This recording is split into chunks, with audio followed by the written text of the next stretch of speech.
प्रणाम सब गोटे के। हम शालिनी झा, ये हमर दीदी छथि अर्चना झा। तऽ हमसब एकटा उपनयन में भीख देबऽ काल के गीत लऽ के एलहुँ हँ। ई पहिल गीत अइ जनउ के। तऽ हमर कोशिश छै जहाँ सबके बढ़िआँ लागत सुनू ई गीत। धन्यवाद। मरबा ऊपर ठार बरुआ रोबे बारंबार।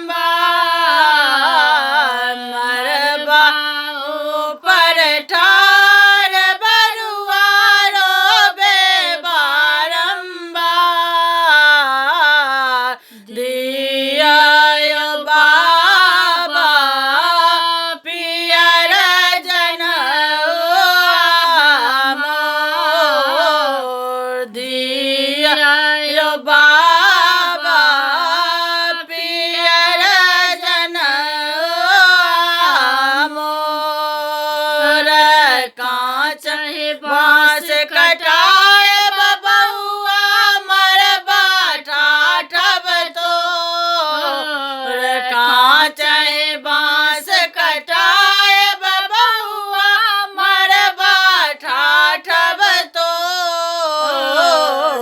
देबौ रे बउआ पियर जनउआ तोर। देबौ रे बउआ पियर जनउआ तोर। मरबा ऊपर ठार बरुआ रोबे बारंबार। मरबा ऊपर ठार बरुआ रोबे बारंबार। दिया दादी गरहल माने मोर। दिया दादी गरहल माने मोर। सोनरा आंगन जब रे बउआ हनुमानी गढ़ायब तोर। सोनरा आंगन जब रे बउआ हनुमानी गढ़ायब तोर। देबौ रे बउआ गरहल माने तोर। देबौ रे बउआ गरहल माने तोर। मरबा ऊपर ठार बरुआ रोबे बारंबार। मरबा ऊपर ठार बरुआ रोबे बारंबार।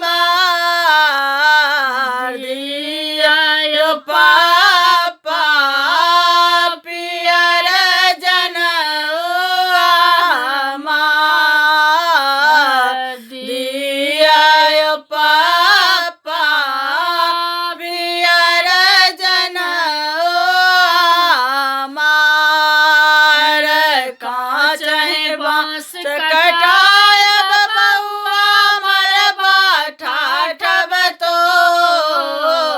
कांच बांस कटाए बबुआ मरबा ठाठब तोर। देबौ रे बउआ पियर जनउआ तोर। देबौ रे बउआ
पर ठार बरुआरो में बारंबार दिया चाचा लाल जनवा मोर दिया चाचा लाल जनवा